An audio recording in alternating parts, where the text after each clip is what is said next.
Hello guys, welcome दोस्तों। स्वागत आप सभी का आपके अपने YouTube channel online study YouTube channel में। आज का जो लेक्चर है वो काफ़ी बेहतरीन लेक्चर है। आज के लेक्चर में अपन ऐसे इंपॉर्टेंट क्वेश्चंस के बारे में बात करेंगे। सबसे पहले अपन कलर को चूज़ कर लेते हैं। तो सबसे पहले मैं आपको बताता हूँ ऐसे इंपॉर्टेंट कॉन्सेप्ट पर आज अपन डिस्कस करने वाले हैं जो आपके एनडीए फिजिक्स में डायरेक्ट पूछे जाते हैं। जो भी एनडीए फिजिक्स के इंपॉर्टेंट क्वेश्चंस होते हैं उनको आपको देखना है।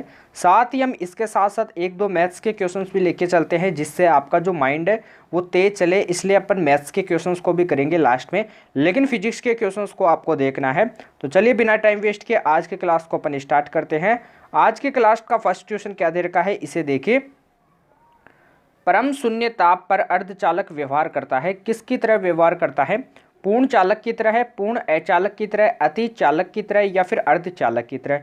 तो जो अर्धचालक होता है वो परम शून्य ताप पर किसकी तरह व्यवहार करता है? पूर्ण अचालक की तरह व्यवहार करता है। राइट आंसर बी ऑप्शन, इसे नोट कर लीजिए। अगले क्वेश्चन को देखिए। अगला क्वेश्चन क्या दे रखा है। इससे पहले मैं एक आपसे क्रॉस क्वेश्चन करना चाहता हूं जो आपके एग्जाम में काफी बार पूछा गया है, आगे भी पूछा जा सकता है। जो पावर होती है इसका फॉर्मूला क्या होता है? P is equal to W upon में टी होता है।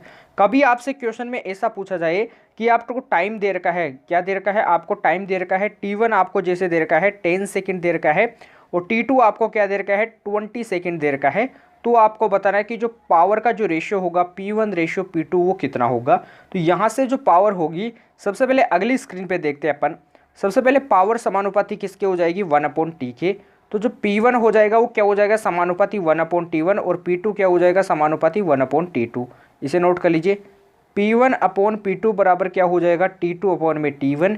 T2 की वैल्यू अपन ने मानी थी 20 सेकेंड, T1 की वैल्यू मानी थी 10 सेकेंड, दोनों को कैंसिल करना है, 2:1 आ जाएगा इसका राइट आंसर। नोट कर लीजिए। अगला क्वेश्चन क्या दे रखा है। सूर्य अपनी विकिरण ऊर्जा प्राप्त करता है, किससे प्राप्त करता है? नाभिक विखंडन से, नाभिक संलयन से, नाभिक रासायनिक क्रिया से या फिर नन ऑफ दिस, किसी से नहीं। तो किससे प्राप्त करता है? नाभिक संलयन से। इसे आपको नोट कर लेना है। बात करते हैं केपलर का जो नियम होता है वो क्या होता है? T² समानुपाती R³। यहाँ से भी क्वेश्चन बन जाते हैं क्रॉस क्वेश्चन, लेकिन यहाँ से जो रेशियो वाले सवाल होते हैं वो बनते हैं।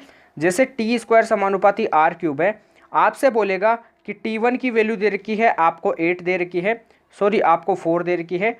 T2 की वैल्यू आपको दे रखी है 9, तो आपको बताएगा, आपको पूछेगा R1 रेशियो R2 का मान कितना होगा।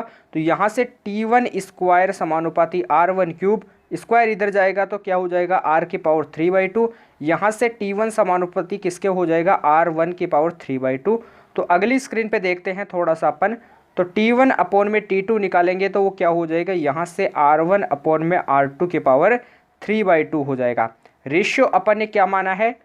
4/9 माना है, इसके पावर 3/2। तो 4 का मतलब क्या होता है? 2⁴2, 9 का मतलब होता है 3⁴2। तो यहाँ से क्या रेशियो आ जाएगा? 2/3⁴3, अर्थात क्या हो जाएगा? 8/27 इसका रेशियो हो जाएगा। फटाफट आपको नोट कर लेना है। अगला क्वेश्चन क्या दे रखा है, इसे देखिए। इसका राइट आंसर बी ऑप्शन। बात करते हैं सूर्य से जो भी आपके क्वेश्चन बनते हैं, लाइट से जो भी आपके क्वेश्चंस बन जाते हैं, उन क्वेश्चंस के बारे में। सबसे पहले जो लाइट होता है, सूर्य का प्रकाश, जो क्या होता है? लाइट होता है सूर्य का प्रकाश।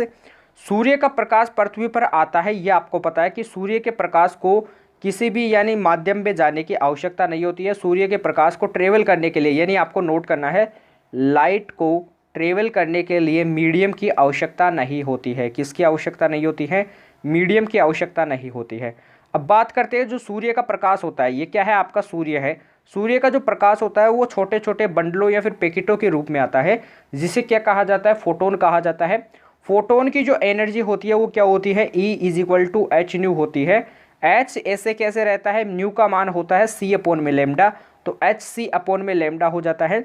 H आपका प्लांक कांस्टेंट है, म्यू आपकी आवर्ती है, H आपका प्लांक कांस्टेंट, C आपका प्रकाश वेलोसिटी, लैम्डा आपकी वेवलेंथ। प्रकाश जो वेलोसिटी होता है, लाइट वेलोसिटी, इसकी वैल्यू क्या होती है? C = 3 × 10⁸ मीटर पर सेकेंड। नोट कर लेना है। इंपॉर्टेंट क्वेश्चन है। यहाँ से क्वेश्चंस कैसे पूछे जाते हैं मैं आपको बता देता हूँ। अपन ने अभी इस फॉर्मूले को देखा है। E बराबर क्या होता है? HC/λ होता है। नोट कर लीजिए। H की वैल्यू जो होती है वो क्या होती है? 6.63 × 10⁻34। ये भी आपको नोट कर लेना है, दोनों कॉन्स्टेंट चीज़ है। तो E समानुपाती किसके हो जाएगा? क्योंकि H और आपका C दोनों क्या है? कॉन्स्टेंट चीज़ है, इनकी वैल्यू फिक्स होती है। तो ई समानुपाती हो जाएगा 1/λ का, नोट कर लीजिए। तो यहाँ से यदि अपन बात करना चाहते हैं रेशियो सवाल कैसे बनते हैं, तो रेशियो वाले सवाल बनेंगे E1/E2 इज इक्वल टू क्या होता है λ2/λ1, क्योंकि यहाँ पे व्युत्क्रमानुपाती संबंध है। जब भी व्युत्क्रमानुपाती आए तो आपको 2/1 कर देना है। क्वेश्चन बन जाता है, कैसे बनता है मैं आपको बता देता हूँ। जैसे आपको वेवलेंथ दे रखी है λ1 दे रखी है 4000 एंगस्ट्रॉन दे रखी है, λ2 की वैल्यू क्या दे रखी है 6000 एंगस्ट्रॉन दे रखी है। तो आपको बताना है कि इनकी जो प्रकाश की जो एनर्जी होगी, फोटोनों की एनर्जी, उनका रेशियो क्या होगा। कमेंट बॉक्स में तुरंत टाइप कर दीजिए। अगला क्वेश्चन देखिए, अगला क्वेश्चन क्या दे रखा है। नाभिकीय रिएक्टर में नियंत्रक छड़ें बनी होती है, किन की बनी होती है, कमेंट बॉक्स में बता दीजिए। उनका कार्य क्या होता है ये भी आपको बताना है। कैडमियम की बनी होती है, यूरेनियम, ग्रेफाइट या फिर प्लूटोनियम की। तो कमेंट बॉक्स में तुरंत आपको बता देना है किसकी बनी होती है, कैडमियम की बनी होती है। जो कैडमियम की छड़ें होती है वो क्या होती है, न्यूट्रॉनों की क्या होती है, उत्तम अवशोषक होती है। क्या होती है, न्यूट्रॉनों की उत्तम अवशोषक होती है। न्यूट्रॉन्स का क्या करती है, अवशोषण करती है, जिसके कारण जो अभिक्रिया होती है वो ज़्यादा तीव्र गति से नहीं चल पाती है। इसमें 3 कॉन्सेप्ट आते हैं। आपका जो पुनरुत्पादन गुणांक होता है के, इसकी वैल्यू ग्रेटर देन 1 होती है, लेस देन 1 होती है और के इज इक्वल टू 0 होता है। तीनों की जो रिएक्शन होती है, एक में नियंत्रित श्रृंखला अभिक्रिया, नाभिकीय अनियंत्रित श्रृंखला अभिक्रिया और एक में नाभिकीय विखंडन, ऐसे अभिक्रिया आती है। तो तीनों की जो भी क्वेश्चंस बन जाते हैं उनको कमेंट बॉक्स में आपको बताना है। नहीं आता है तो आपको इनको रिवीजन में लेना है, क्योंकि इनसे सवाल आपके बनने का काफ़ी इंपॉर्टेंट चांस है। नाभिकीय भट्टी के लिए, परमाणु बम के लिए सबसे पहले आपको बताना है कि नाभिकीय भट्टी के लिए के का मान कितना होता है। परमाणु बम के बारे में बात करते हैं तो परमाणु बम के लिए के का मान कितना होता है, दोनों को आपको कमेंट बॉक्स में छाप देना है। अगले क्वेश्चन को देखिए, परमाणु की कक्षा में इलेक्ट्रॉन किस बल के कारण रहते हैं, कमेंट बॉक्स में बताना है। नाभिकीय बल के कारण, कूलॉम फोर्स के कारण, गुरुत्वाकर्षण बल के कारण या फिर डी नन ऑफ दिस के कारण। कूलॉम फोर्स का फॉर्मूला क्या होता है, KQ1Q2 अपॉन में क्या होता है, R² होता है। क्या होता है, KQ1Q2 अपॉन में R² होता है। E इज इक्वल टू, ई क्या होता है, इलेक्ट्रिक फील्ड। इलेक्ट्रिक फील्ड का जो फॉर्मूला होता है वो क्या होता है, F अपॉन में Q0 होता है, या फिर F अपॉन में Q1 बोल सकते हो, कुछ भी बोल सकते हो। यदि आप यहाँ पे Q0 लेते हो तो यहाँ पे Q0 आता है धनावेश से, जो एकांक धनावेश पर लगने वाला बल क्या होता है, आपका इलेक्ट्रिक फील्ड होता है। तो दोनों क्वेश्चंस को आपको नोट करना है। यहाँ से भी सवाल बनता है, यहाँ से भी बनता है। के की वैल्यू क्या होती है, 9 × 10⁹, ये आपको नोट करना है। तो ये आपका कूलॉम फोर्स होता है। कूलॉम फोर्स में क्या होते हैं, आपके 2 चार्ज होते हैं। क्या होते हैं, जैसे आपको बताना है, परमाणु है, परमाणु के अंदर नाभिक होता है, नाभिक का जो चार्ज होता है वो क्या होता है, प्लस होता है। इलेक्ट्रॉन कक्षा में गति लगाते हैं तो इलेक्ट्रॉन का जो चार्ज होता है वो माइनस होता है। प्लस माइनस के कारण जो आपका बल उत्पन्न होता है वो कौन सा होता है, कूलॉम फोर्स उत्पन्न होता है। तो इसके कारण right answer B option.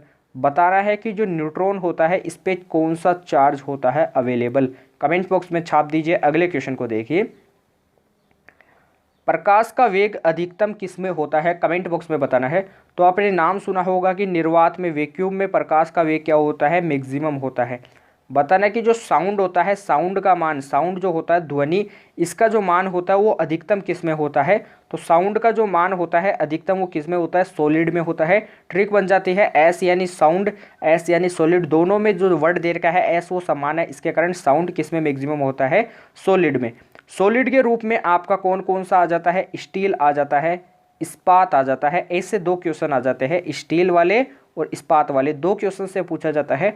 Options में आपको काफ़ी और दे रखे होंगे, जैसे प्लास्टिक हो जाएगा आपका, जैसे आपकी दीवार हो जाती है, जैसे आपका वायु हो जाएगा, जल हो जाएगा, लेकिन स्टील दे रखा होगा या फिर इस्पात, इन दोनों में से एक क्वेश्चन आपको दे रखा होगा, नोट कर लेना है। अगले क्वेश्चन पे चलते हैं। अगला क्वेश्चन क्या दे रखा है,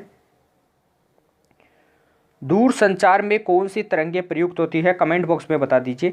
इससे पहले आपको बताना कि जो आपका रिमोट होता है, टीवी का जो रिमोट होता है, इसमें कौन सी तरंगें उत्पन्न होती है, कमेंट बॉक्स में तुरंत बता दीजिए। जो टीवी का जो रिमोट होता है इसमें कौन सी तरंगें उत्पन्न होती है। तो बात करते हैं एक्स किरणें, अवरक्त किरणें, पराबैंगनी किरणें, फिर सूक्ष्म तरंगें। तो जो आपका रिमोट होता है इसमें अवरक्त किरणें उत्पन्न होती है, लेकिन दूर संचार में कौन सी तरंगें उत्पन्न होती है, सूक्ष्म तरंगें उत्पन्न होती है। Right answer D option. अगले क्वेश्चन को देखते हैं। उससे पहले आपका एक क्वेश्चन आया था पिछली बार, सोनार में कौन सी तरंगें प्रयुक्त होती है। तो सोनार में कौन सी तरंगें प्रयुक्त होती है, पराश्रव्य तरंगें प्रयुक्त होती है, नोट कर लेना है। अल्ट्रासोनोग्राफी में कौन सी तरंगें प्रयुक्त होती है, कमेंट बॉक्स में आपको छाप कर बताना है। अगले क्वेश्चन को देखिए, 7 नंबर का क्वेश्चन दे रखा है। प्रकाश विद्युत प्रभाव की व्याख्या में प्रकाश को माना जाता है। जो प्रकाश विद्युत प्रभाव है इसमें आपको बताना कि जो लाइट है इसको क्या माना जाता है, तरंग माना जाता है, कण माना जाता है, दोनों माना जाता है या फिर नन ऑफ दिस। तो क्या माना जाता है, दोनों, क्योंकि प्रकाश विद्युत प्रभाव के अनुसार जो प्रकाश है वो तरंग प्लस कण दोनों से मिलकर बना हुआ है। कमेंट बॉक्स में आपको लिख देना है। इंपॉर्टेंट क्वेश्चन था, आपको बताना है कि जो कार्यफलन होता है इसको नोट किया जाता है फाई नोट से। फाई नोट का फॉर्मूला होता है एच म्यू नोट, नोट कर लीजिए। ये क्या होता है आपका कार्यफलन, या फिर आप इसे डब्ल्यू नोट से भी डिनोट कर सकते हो। डब्ल्यू नोट से ज़्यादा अच्छा रहता है क्योंकि डब्ल्यू नोट दहलीय आवर्ती भी माना जाता है, लेकिन फाई नोट आपका क्या होता है, कार्यफलन होता है, तो आपको फाई नोट से ही नोट करना है। अगले क्वेश्चन को देखिए, अगला क्वेश्चन क्या देर का है, समतल ध्रुवित प्रकाश में कंपन होते हैं, कमेंट बॉक्स में बता दीजिए। सबसे पहले अपन बात करते हैं, आपका जो लाइट होता है, जो सूर्य का प्रकाश होता है, यानी आपका जो इंद्रधनुष बनता है, क्या बनता है, इंद्रधनुष, उसमें जो कलर्स का जो ऑर्डर होता है वो क्या होता है, विबज्योर। क्या होता है, VIBGYOR, ये आपके ऑर्डर होते हैं कलर्स के। Violet, indigo, blue, green, yellow, orange और आपका रेड होता है, दोनों को आपको नोट कर लेना है। अब आपसे कलर्स से क्वेश्चन पूछा जाता है कि कौन से रंग का वेवलेंथ सबसे अधिकतम होता है, तो सबसे अधिक वेवलेंथ किसका होता है, रेड कलर का होता है। इसका लैम्डा क्या होता है, मैक्सिमम होता है। और वॉयलेट कलर का जो होता है, वॉयलेट कलर, इसका जो वेवलेंथ होता है वो क्या होता है, मिनिमम होता है। अर्थात वॉयलेट से रेड की तरफ जाने पर जो वेवलेंथ होता है वो इंक्रीज होता है, रेड से वॉयलेट की तरफ आने पर जो वेवलेंथ होता है वो क्या होता है, डिक्रीज होता है। लेकिन इसके विपरीत क्या चलता है, आवर्ती चलती है। यानी अपन वॉयलेट से रेड की तरफ जाते हैं तो फ्रीक्वेंसी होती है, इसकी वैल्यू क्या होती है, मिनिमम होती है। यदि रेड से अपन वॉयलेट की तरफ आती है तो फ्रीक्वेंसी की वैल्यू क्या होती है, मैक्सिमम होती है। तो वेवलेंथ और जो फ्रीक्वेंसी होती है दोनों का खेल अलग अलग होता है, नोट कर लेना है। अगला क्वेश्चन क्या दे रखा है, समतल ध्रुवित प्रकाश में कंपन होते हैं केवल एक दिशा में, परस्पर लंबवत दिशा में, सभी दिशाओं में समान, या फिर नन ऑफ दिस। तो कमेंट बॉक्स में छाप दीजिए कि कौन सी दिशाओं में होते हैं। तो आपके केवल एक ही दिशा में होते हैं, किस में होते हैं, केवल एक ही दिशा में, इसे आपको नोट कर लेना है। अगला क्वेश्चन क्या देर का है, अगला क्वेश्चन देखिए, साबुन का बुलबुला सूर्य के प्रकाश में रंगीन दिखाई देता है, इसका कारण क्या होता है, कमेंट बॉक्स में बताना है। इससे पहले मैं आपको कुछ क्वेश्चन पूछना चाहता हूँ। शांता एक प्रकार का केसा बल है, शांता एक प्रकार की केसी राशि है, असंरक्षी राशि है, या फिर आप बोल सकते हो असंरक्षी बल भी है, शान बल, इसे आपको नोट करना है, शान बल। इसी प्रकार से घर्षण बल के बारे में भी पूछा जाता है। तो साबुन का बुलबुला वर्ण विक्षेपण, प्रकीर्णन, व्यतिकरण या फिर आपके ध्रुवण के कारण। तो साबुन का बुलबुला जो होता है वो रंगीन किसके कारण दिखाई देता है, इसका जो राइट आंसर है वो क्या है, व्यतिकरण के कारण वह रंगीन दिखाई देता है, चमकीला दिखाई देता है, नोट कर लेना है। अगला क्वेश्चन क्या है, हाइगेंस के अनुसार प्रकाश की तरंगें कैसी होती है, कमेंट बॉक्स में तुरंत छाप दीजिए।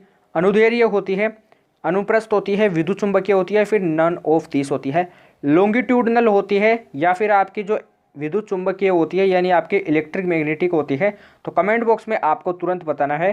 तो हाइगेंस के अनुसार प्रकाश तरंगें कैसी होती है, अनुदैर्घ्य होती है, राइट आंसर ए ऑप्शन। अगले क्वेश्चन को देखिए, नेत्रदान में नेत्र का कौन सा भाग दान किया जाता है। सबसे पहले आपको पता होना चाहिए जो पावर होती है, जो किसके लेंस की क्षमता होती है, इसका फॉर्मूला होता है 1/f। एफ किस में होता है, मीटर में होता है।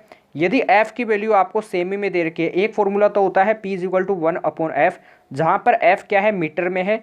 यदि सेमी में दे रखी होती है तो ऊपर आपको 100 से मल्टीप्लाई करा देना है, नीचे आपका फोकस हो जाएगा किस में, सेंटीमीटर में। तो इस फॉर्मूले को आपको नोट कर लेना है, यहाँ से क्वेश्चन डेफिनेट पूछा जाएगा, पूछा गया है, आगे भी पूछा जाएगा।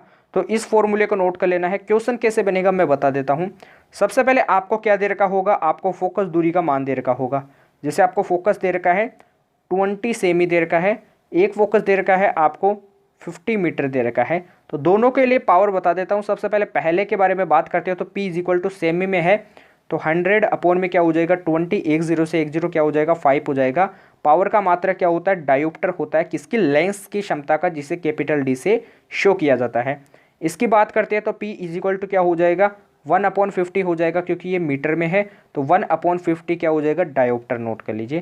क्वेश्चन दे रखा है, नेत्रदान में नेत्र का कौन सा भाग दान किया जाता है, पुतली, रेटिना, कॉर्निया या फिर पूरा आंख। तो क्या दान किया जाता है, cornea, right answer C option.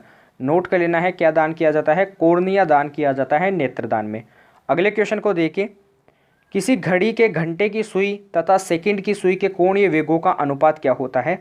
अभी तक अपन ने ऐसे क्वेश्चंस किए जो आपकी फिजिक्स में काफ़ी बार पूछे जाते हैं, जो आपके थ्योरी के क्वेश्चंस होते हैं, लेकिन अब अपन ऐसे क्वेश्चंस के बारे में बात करेंगे जो आपके एग्जाम्स में पूछे ही जाते हैं। तो अभी तक जिन बच्चों ने वीडियो को लाइक नहीं किया तो वीडियो को लाइक कीजिए, क्योंकि आपका प्यार और सपोर्ट ही होता है जिससे हम आपके लिए अच्छे अच्छे क्वेश्चंस की वीडियो लेके आते हैं, जिससे आपके एग्जाम को क्लियर करने में काफ़ी आसानी मिलती है। तो आपके लाइक्स की वजह से आपके लिए अच्छी अच्छी वीडियो आएंगी, तो फटाफट आपको दबाकर लाइक करना है। अभी तक जिन बच्चों ने चैनल को सब्सक्राइब नहीं किया है तो चैनल को सब्सक्राइब कर दीजिए, क्योंकि सब्सक्राइब भी होते हैं जिन्हीं से हमें मोटिवेशन मिलता है। तो सभी काम से आपको करने हैं। अपन देखते हैं इस क्वेश्चंस को। तो ये क्वेश्चन आपको दे रखा है, इंपॉर्टेंट नोट कीजिए। तो इस क्वेश्चन के बारे में सबसे पहले मैं बताना चाहता हूँ। सबसे पहले इसमें बोला गया कि कोणीय वेगों का अनुपात क्या होगा। कोणीय वेग को डिनोट किससे किया जाता है, ओमेगा से। ओमेगा का फॉर्मूला क्या होता है, 2π/t होता है। टी का मतलब क्या होता है, टाइम होता है। आपसे बोला जा रहा है कि यहाँ पे घंटे की सुई के बारे में बात की जाती है, फिर सेकंड के बारे में। तो आपको पता होना चाहिए कि जो सुई होती है वो एक यानी चक्कर पूरा कितने घंटे में करती है, 12 हावर्स में करती है। तो 2π में क्या हो जाएगा, यदि अपन हावर्स के बारे में बात करते हैं, घंटे के बारे में बात करते हैं, तो 2π में 12 है। मल्टीप्लाई किससे होगा, एक आवर में कितने मिनट होते हैं, 60 मिनट होते हैं, तो 60। एक मिनट में कितने सेकंड होते हैं, 60 सेकंड होते हैं, तो कितना हो जाएगा, 60। तो 2π में 12 मल्टीप्लाई 60 मल्टीप्लाई 60, ये क्या हो जाएगा, π में 6 मल्टीप्लाई 60 मल्टीप्लाई 60, 2 6 12 होता है। तो ओमेगा की वैल्यू क्या आ जाएगी, सबसे पहले अपन ने हावर की बात की है, तो ओमेगा 1 की वैल्यू क्या आ जाएगी, यहाँ से मैं नोट करा देता हूँ, π में 6 मल्टीप्लाई, इसे नोट कर लीजिए, 60 मल्टीप्लाई 60 नोट कीजिए। ओमेगा 2 के बारे में बात करते हैं, तो 2π में टी की वैल्यू, यदि अपन सेकंड के बारे में बात करते हैं, तो एक मिनट में आपकी 60 सेकंड होते हैं। तो जो घड़ी की सुई होती है वो कितने बार चक्कर लगाती है, 60 सेकंड बार चक्कर लगाती है। 60 सेकंड यानी एक मिनट में 60 सेकंड होती है, तो नीचे कितना आ जाएगा, 60 आ जाएगा। तो 2 3 क्या होता है, सॉरी 230 क्या होता है, π/30 हो जाएगा। इसका आंसर नोट कर लीजिए। ओमेगा 1 आ गया। ओमेगा 2 आपको रेशियो बताना है, तो ओमेगा 1 में ओमेगा 2 करना है। तो ओमेगा 1 की वैल्यू यहाँ पे नोट करते हो, तो π में 6 मल्टीप्लाई 60 मल्टीप्लाई 60 मल्टीप्लाई ओमेगा 2 करते हो, तो ऊपर 30 मल्टीप्लाई नीचे क्या हो जाएगा, पाई से पाई चला जाएगा, 32 क्या होता है, 60 होता है, तो यहाँ पे 2 हो जाएगा। 2 मल्टीप्लाई 6 12, 12 मल्टीप्लाई 6 क्या हो जाता है, 720 क्या हो जाता है। तो ओमेगा 1 रेशियो ओमेगा 2 क्या हो जाएगा आपका, 1/722 नोट कर लेना है, 1/722। अगले कॉन्सेप्ट वाले क्वेश्चंस को देखते हैं जो एग्जाम में पूछा जाता है। एक पत्थर को यदि क्षैतिज घुमाते हैं तो उसका कोणीय संवेग नियत रहता है, रेखीय संवेग नियत रहता है, कोणीय संवेग नियत परंतु रेखीय संवेग परिवर्तित रहता है। तो कमेंट बॉक्स में आपको छाप देना है, क्वेश्चन काफ़ी इंपॉर्टेंट है। क्षैतिज का मतलब होता है, इसको ऐसे क्षैतिज क्या करते हैं, घुमाते हैं। तो घुमाने पर जो क्या होगा, उसका जो कोणीय वेग होगा वो क्या होगा, चेंज होगा, जिसके कारण जो उसका कोणीय संवेग होगा वो नियत रहेगा। क्या रहेगा, नियत रहेगा। लेकिन ये से घूमता रहेगा, तो आपको पता होना चाहिए वर्ताकार जो माध्यम होता है, वर्ताकार जो गति होती है, इसमें एक जो वेलोसिटी निकलता है ऊपर की तरफ ऐसे बिल्कुल सीधे में स्पर्श रेखीय वेग निकलता है, और एक टेंजेंशियल वेलोसिटी निकलता है जिसे वी बोला जाता है, और अंदर की तरफ एक क्या लगता है, सेंट्रीपेटल फोर्स लगता है, Fc। तो मैंने आपको बता दिया इसमें रेखीय वेग लगता है, कौन सा, स्पर्श रेखीय वेग लगता है। तो स्पर्श रेखीय वेग देखिए सभी के लिए अलग अलग दिशाओं में है, देखिए इधर जाएगा तो इधर जाएगा, फिर ऐसे जाएगा, ऐसे अलग अलग दिशाओं के लिए है। तो इसके कारण जो रेखीय संवेग होगा, रेखीय संवेग का फॉर्मूला क्या होता है, P = mv। तो P किस पे डिपेंड होता है, वेलोसिटी पे डिपेंड होता है। तो ये आपका स्पर्श रेखीय क्या हो जाएगा, संवेग हो जाएगा, जिसके कारण ये वेलोसिटी पे डिपेंड होगा। तो रेखीय वेलोसिटी यदि चेंज होगा तो आपका रेखीय संवेग भी क्या होगा, चेंज होगा। इसके कारण रेखीय संवेग तो क्या होता है, परिवर्तित होता है, लेकिन कोणीय संवेग नियत रहता है। Right answer C option, note कर लीजिए। अगले क्वेश्चन को देखते हैं। अगला क्वेश्चन क्या दे रखा है, टक्कर में संरक्षित रहने वाली राशि कौन सी है, वेग, संवेग, त्वरण या फिर नन ऑफ दिस। तो कौन सी रहती है राशि, संरक्षित संवेग रहती है। Right answer B option. अगले क्वेश्चन को देखते हैं जो एग्जाम में पूछा जाता है। सबसे पहले आपको मैंने लिफ्ट वाला कॉन्सेप्ट बताया था, W = क्या होता है, M कोष्टक G + A होता है। कब होता है, जब लिफ्ट क्या करती है, ऊपर की ओर ट्रेवल करती है, नोट करना है। अब आपसे पूछा जाता है कि आपको जैसे द्रव्यमान की वैल्यू दे रखी है, M की वैल्यू 5 kg दे रखी है, आपको दे रखी है गुरुत्वीय त्वरण G की वैल्यू दे रखी है 10 मीटर/सेकंड² दे रखी है, एक्सेलरेशन की वैल्यू दे रखी है 2 मीटर/सेकंड² दे रखी है। तो आपको बताना है कि जो इसका भार होगा वो क्या होगा। इसका जो भार होगा वो क्या होगा, तो W is equal to M की वैल्यू 50 कोष्टक मल्टीप्लाई जी की वैल्यू 10 + 2 हो जाएगा। 10 + 2 कितना हो जाएगा, 12 है, तो 50 मल्टीप्लाई क्या हो जाएगा, 12 है। 12 5 मल्टीप्लाई कितना हो जाता है आपका, 600 हो जाएगा। लेकिन जो भार होता है इसका मात्रक क्या होता है, न्यूटन होता है, तो 600 न्यूटन इसका राइट आंसर। देख लीजिए क्वेश्चंस को। अब अपन बात करते हैं अगले क्वेश्चन के बारे में। जो अगला क्वेश्चन क्या बन जाता है, पावर से रिलेटेड क्वेश्चंस के बारे में अपन ने बात कर ली है जो एग्जाम में पूछे जाते हैं। सबसे पहले आपको मैंने एक कोणीय वेग और रेखीय संवेग कोणीय वेग और रेखीय वेग में एक संबंध बताया था, v बराबर ω/r। यह क्या होता है, रेखीय वेलोसिटी यानी आपका लीनियर वेलोसिटी और आपके एंगुलर वेलोसिटी में क्या होता है, रिलेशन होता है, नोट कर लेना है। यहाँ से क्वेश्चन कैसे पूछा जाता है मैं आपको बता देता हूँ। जिससे आपसे बोलेगा कि आपको व्यास दे रखा है, इसे नोट कीजिए। जो भी आपको चीज़ें दे रखी है उन्हें नोट करना है। व्यास दे रखा है 400 सेमी दे रखा है, वेलोसिटी दे रखा है 16 मीटर पर सेकेंड दे रखा है। तो आपको बताना है कि जो ओमेगा का मान होगा अर्थात कोणीय वेग का मान कितना होगा, कमेंट बॉक्स में बताना है। सबसे पहले इस फॉर्मूले से अपन को क्या निकालना है, ओमेगा निकालना है। तो ओमेगा बराबर क्या हो जाएगा, v/r। v क्या है, रेखीय वेग है, तो रेखीय वेग की आपको मान दे रखा है यहाँ पे कितना, 16 मीटर पर सेकेंड। लेकिन जो आपको ये रेडियस दे रखी है वो यहाँ पे रेडियस नहीं दे रखी है, व्यास दे रखा है। तो व्यास का आधा क्या होता है, रेडियस होता है। तो रेडियस कितना हो जाएगा, 200 सेंटीमीटर हो जाएगा। लेकिन सेंटीमीटर को मीटर में बदलना है तो 200 मल्टीप्लाई क्या हो जाएगा, 10⁻⁻2 हो जाएगा। इसको यदि आप आगे सोल्व करते हो तो 10⁻⁻2 ऊपर जाता है तो 10⁻2 100 हो जाएगा। 2 0 से 2 0, तो 2 8 से क्या होता है, 16 होता है। तो 8 मीटर पर सेकेंड स्क्वायर क्या हो जाएगा, आपका एंगुलर वेलोसिटी हो जाएगा, नोट कर लेना है। बात करते हैं अगले क्वेश्चन के बारे में। जो अगला क्वेश्चन बन जाता है वो क्या बन जाता है, सबसे पहले आपने एक फॉर्मूला देखा था अभी, एंगुलर जो वेलोसिटी होता है या फिर आप बोल सकते हो इसे कोणीय आवृत्ति भी बोल सकते हो। इसका फॉर्मूला होता है 2π/t। टी क्या होता है, आपका टाइम पीरियड होता है, आवर्तकाल होता है। फ्रीक्वेंसी और आवर्तकाल में संबंध क्या होता है, 1/t। ये देखिए एन की वैल्यू यहाँ पे मैं पुट कर सकता हूँ क्योंकि ये 1/t है, ये देखिए यहाँ से। तो ओमेगा बराबर एक फॉर्मूला हो जाता है 2πn, इसे नोट कर लेना है। क्वेश्चन यहाँ से कैसे पूछा जाता है मैं आपको बताता हूँ। जैसे आपसे यहाँ पे बोलेगा कि 160 चक्कर लगाता है पर मिनट में, कितने मिनट में, 160 चक्कर लगाता है 1 मिनट में। तो 160 वैल्यू एन की वैल्यू हो जाएगी, लेकिन 160 नीचे 1 मिनट में लगाता है तो 1 मिनट में कितने सेकंड होते हैं, 60 सेकंड। तो एन की वैल्यू टोटल वैल्यू ये होगी। तो ओमेगा बराबर 2π, एन की वैल्यू 160 100 अपॉन में क्या हो जाएगा, 160 नीचे क्या हो जाएगा, 60 हो जाएगा। 0 से 0 चला जाएगा तो 2 3 क्या होता है, 6 हो जाएगा। इसे सोल्व कर लोगे तो आपका 16π/3 क्या आ जाएगा, आपका कोणीय फ्रीक्वेंसी आ जाएगा, एंगुलर फ्रीक्वेंसी आ जाएगा, नोट कर लीजिए। अगले क्वेश्चन पे बात करते हैं अगले क्वेश्चन के बारे में। तो अगला क्वेश्चन क्या बन जाता है, सबसे पहले आपका क्वेश्चन क्या बन जाता है। सबसे पहले अपन ने बात की थी घड़ी की सुई के बारे में, लेकिन अपन बात करने वाले हैं अब एक इस फॉर्मूले के बारे में जो आपका डायरेक्ट पूछा जाता है, H बराबर e⁻²n वाला फॉर्मूला। इसे आपको नोट कर लेना है।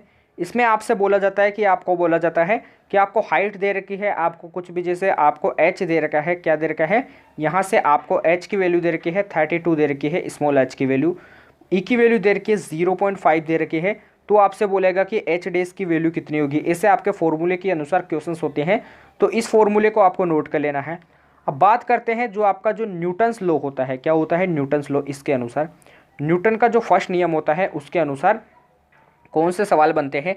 जैसे एक क्रिकेटर होता है, क्या करता है क्रिकेटर, यदि एक क्या होता है बैट्समैन यदि बॉल को हिट करता है तो जो प्लेयर होता है वो क्या करता है, उस बॉल को कैच करते समय अपने हाथों को यानी बॉल को हाथों में पकड़कर अपने हाथों को थोड़ा पीछे की ओर क्यों करता है। इसका कारण क्या होता है, इसका कारण होता है रेस्ट इनर्शिया, यानी जो जड़त्व होता है, इनर्शिया होता है, वो क्या होता है, इनर्शिया के अनुसार यदि कोई वस्तु रेस्ट में है तो वो रेस्ट में रहना चाहती है जब तक उस पर कोई बाह्य बल कार्य नहीं करता है। यदि कोई वस्तु गतिशील है तो वो गतिशील रहना चाहती है जब तक कि उस पर कोई बाह्य बल कार्य नहीं करता है। तो दोनों क्वेश्चंस को आपको नोट कर लेना है। अब आपका जो क्वेश्चन बन जाता है वो किससे बन जाता है मैं आपको बता देता हूँ। जड़त्वीय जो आपका क्या होता है, जड़त्वीय और अजड़त्वीय निर्देश तंत्र होते हैं, इनसे भी एक क्वेश्चन आ जाता है, लेकिन इस पे अपन अभी चर्चा नहीं करेंगे। सबसे पहले आपको एक क्वेश्चन का आंसर देना है, कमेंट बॉक्स में तुरंत छाप दीजिए। यदि आपसे बोला जाता है रेखीय संवेग को यदि 50% बढ़ा दे तो आपको बताना है कि काइनेटिक एनर्जी की वैल्यू कितनी % बढ़ेगी, काइनेटिक एनर्जी की वैल्यू में कितनी % बढ़ोतरी होगी। रेखीय संवेग को क्या कर दिया जाता है, 50% बढ़ा दिया जाता है। यानी सबसे पहले अपन मानते हैं, सबसे पहले रेखीय संवेग कितना था, 100%। अब कितना है आपको दे रखा है, इसमें 50%। टोटल रेखीय संवेग कितना हो जाएगा, टोटल आपका कितना हो जाएगा, टोटल हो जाएगा 150 हो जाएगा। इन दोनों को ऐड कर दीजिए तो 150 हो जाएगा। लेकिन अब बात करते हैं, सबसे पहले तो आपको कमेंट बॉक्स में इसका आंसर देना है क्योंकि आपके लिए ये क्वेश्चन है। लेकिन अब बात करते हैं, सबसे पहले 150 हो जाएगा, लेकिन इससे पहले कितना था, 100 था। कितना था, 100। कितना था, 100। इसे आपको नोट करना है। तो 100 था, तो इसके लिए आपका क्या हो जाएगा, सबसे पहले अपन फॉर्मूले को देखते हैं। P इज इक्वल टू क्या होता है, मोमेंटम और आपके काइनेटिक एनर्जी में समानुपाती का संबंध होता है ई के। तो P समानुपाती क्या हो जाएगा, √E के हो जाएगा। तो P² समानुपाती क्या हो जाएगा, ई के हो जाएगा। नोट कर लीजिए। अब यहाँ से अपन ने बात कर ली है कि मोमेंटम आपको दे रखा है 50% दे रखा है, और पहले माना अपन ने 100%। टोटल मोमेंटम कितना हो जाएगा, 150% हो जाएगा। काइनेटिक एनर्जी यदि अपन को निकालना है तो काइनेटिक एनर्जी निकालेंगे तो वो कितनी हो जाएगी, 150 - 100 हो जाएगी। कितनी हो जाएगी, 150 - 100। नोट कर लीजिए। 150 - 100 कितना हो जाएगा, सबसे पहले 150 हो जाएगी। टोटल जो आपका मोमेंटम नहीं निकलेगा, यहाँ से टोटल आपकी काइनेटिक एनर्जी निकलेगी, वो कितनी निकलेगी, 150। अब 150 आपकी काइनेटिक एनर्जी निकल गई, तो P² समानुपाती ई के आपकी काइनेटिक एनर्जी है। ई के अभी अपन ने निकाल लिया, 100 + 150 100 + 50 कितना हो जाएगा, 150%। 150 निकल जाएगा, 150% नहीं लगाएंगे, 150 लिखेंगे। 150 को यहाँ पे नोट करते हैं तो P² समानुपाती 150 क्या हो जाता है, 150। इसे आपको नोट कर लेना है, 150। लेकिन आपको बताना है कि यहाँ से जो जो काइनेटिक एनर्जी में जो वृद्धि होगी वो कितनी होगी। तो यहाँ से आपका यहाँ से अपन ने फिर गलती कर दी है, काइनेटिक एनर्जी नहीं होगी, मोमेंटम होगा। तो मोमेंटम 150 है, तो 150 का स्क्वायर कर देंगे। यहाँ से क्या कर देंगे, 150 का स्क्वायर कर देते हैं। नोट कर लेना है, 150 का स्क्वायर करते हैं तो इसे मैं लिख सकता हूँ 15 का स्क्वायर × 10 का स्क्वायर लिख सकता हूँ, यानी 100 को मैं लिख दूंगा यहाँ से परसेंट। टोटल क्या हो जाएगा, 225% हो जाएगा। नोट कर लेना है 225। तो अब आपका क्या आया है, काइनेटिक एनर्जी आया है। नोट करना है। लेकिन पहले काइनेटिक एनर्जी कितना था, 100% था। तो आपको 225 में से 100 को क्या कर देना है, लेस कर देना है। यहाँ से आंसर आ जाएगा आपका 125। तो इसे आपको नोट कर लेना। थोड़ा सा इसमें काटापीटी हो गई थी। तो अपन आज के क्वेश्चंस को यहीं पे एंड करते हैं। आज के क्वेश्चन में अपन ने ऐसे इंपॉर्टेंट क्वेश्चंस के बारे में बात की है जो आपके एग्जाम में अक्सर पूछे ही जाते हैं। तो इन क्वेश्चंस को आपको रिवीजन में लेना है, इन क्वेश्चंस को आपको दोबारा देखना है, इन क्वेश्चंस को आपको रिवीजन क्लास के साथ साथ देखना है। अभी तक जिन बच्चों ने वीडियो को लाइक नहीं किया तो वीडियो को लाइक कीजिए, वीडियो को शेयर कीजिए। जिन बच्चों ने चैनल को सब्सक्राइब नहीं किया है तो चैनल को सब्सक्राइब कर लीजिए, बेल आइकन को प्रेस कीजिए। डिस्क्रिप्शन में टेलीग्राम चैनल का लिंक दिया हुआ है, उससे भी आपको ज्वाइन करना है। तो अपन कल मिलते हैं ऐसे बेहतरीन सेशन के साथ। तब तक के लिए जय हिंद, जय भारत, धन्यवाद।